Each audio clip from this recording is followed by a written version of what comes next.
Stop scrolling. Just for a moment. Do you know what you just missed? In the last 5 minutes, you likely had the opportunity to scroll the equivalent of 450 feet on your Instagram feed. You probably opened your phone multiple times, instinctively checking notifications, even when you knew they were meaningless.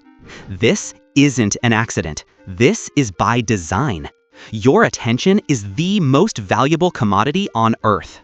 The global digital advertising industry now spends over $600 billion annually. They are not buying space on a website. They are buying you. They are purchasing fractions of your consciousness. Think about that staggering number, $600 billion, all dedicated to hijacking your focus. For decades, we worried about the scarcity of oil, water, or land.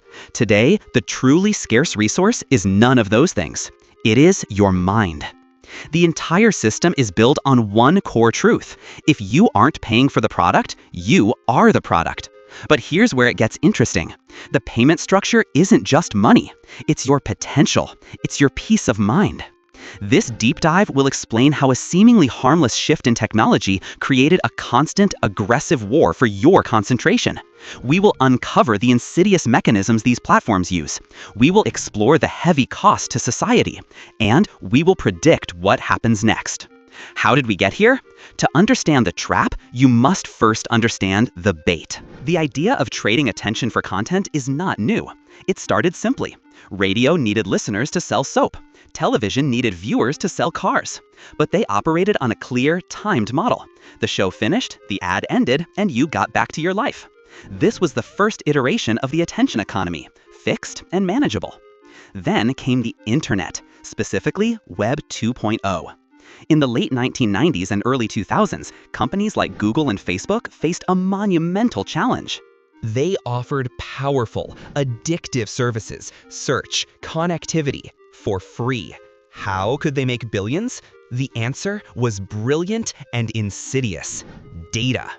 They shifted the entire concept of scarcity.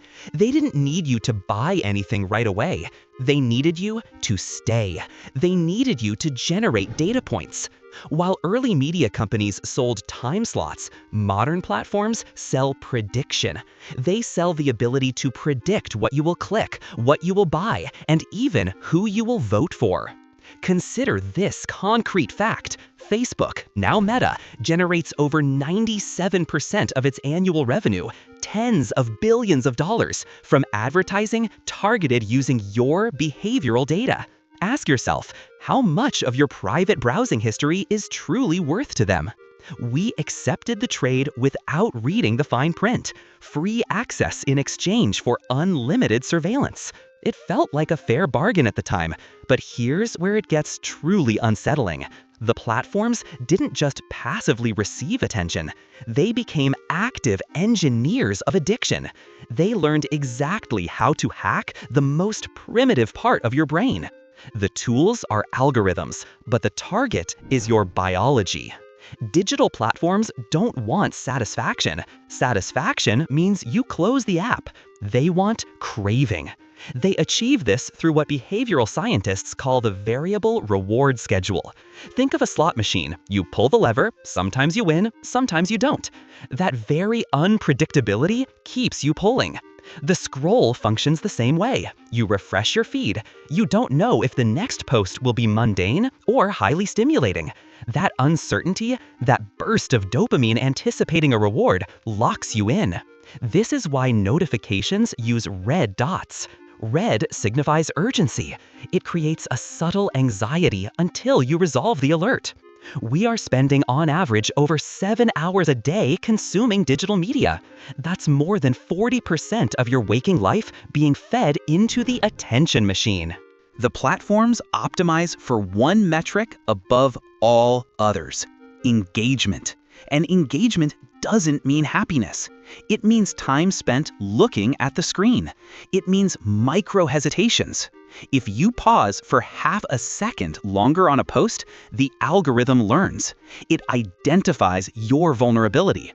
As former Silicon Valley design ethicist Tristan Harris clearly explains, these companies are engaged in a race to the bottom of the brainstem.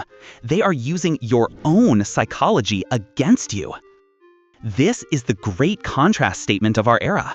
While human productivity demands deep, focused work, the digital environment actively destroys the capability for concentration. How many brilliant ideas have been lost to the quick draw of the phone? If sustained focus is the engine of human progress, what happens when that engine stalls globally? The cost of this constant interruption is staggering, and the theft of your attention is just the opening move. The real prize is the modification of your behavior. The attention economy promises connection. It delivers fragmentation. When platforms optimize solely for engagement, they push content that generates the strongest reaction. Guess what triggers the strongest reaction? Fear, anger, outrage. This creates the notorious filter bubble. The algorithm knows what you want to hear. It feeds you a stream designed to validate your existing biases. You stop encountering dissenting opinions. Your personal reality becomes narrow and reinforced. Studies from the University of Texas show that heavy social media use correlates with a 50% higher likelihood of experiencing social comparison anxiety. The attention economy is literally making us feel worse about ourselves. Your focus, this most valuable asset, is being monetized not just through ads, but through polarization. Division drives clicks. Division drives retention. This entire system is called surveillance capitalism. It is not just about showing you an ad for shoes.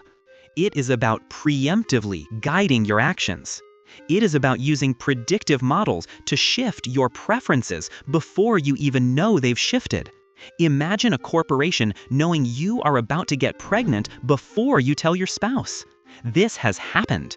Target famously did this using purchase data and specific behavioral patterns. Your privacy is annihilated, not by spying on phone calls, but by observing your attention. What power structure allows this level of manipulation? When did we agree that the destruction of collective reality was an acceptable business model? The solution isn't just turning off your phone. The system is pervasive. It requires a fundamental shift in design and power. Regulators are finally waking up. But can we truly reclaim our minds from a system designed to be inescapable? The future of the attention economy will be marked by two competing forces: deeper integration and fierce resistance. Imagine a world where focus is a luxury product. People pay premium prices for truly distraction-free devices and operating systems. The default, ad-supported experience will become a sign of digital poverty. We are starting to see regulatory pushback. Europe's GDPR laws were the first major attempt to assert user ownership over data.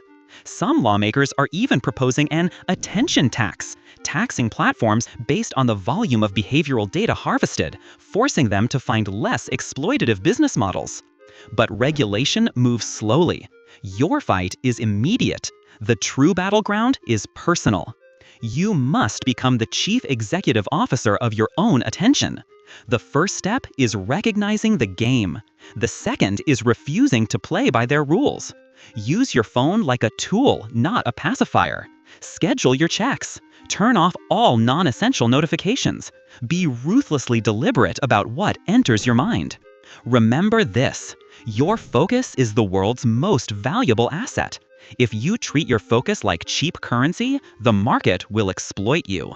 If you treat it like gold, you demand respect. You demand non-exploitative interfaces. To start, reduce the number of apps on your home screen to just 5 essential tools. Check your screen time daily and commit to cutting it by 10% next week. Action requires measurable data. This is not a message of despair. This is a call to agency. The attention wars are raging. The platforms will never willingly retreat. They will make the screens brighter. They will make the algorithms stickier. But their power relies entirely on your compliance. They cannot compel you to scroll. They can only entice you. Your mind is not a free public square for advertisers to rent. It is your sanctuary. Guard it fiercely. Protect that focus. It is the foundation of your creativity, your relationships, and your future. The ultimate resistance in the attention economy is simply this: presence. Choose to be here. Choose to be now. Do not donate your life to the scroll.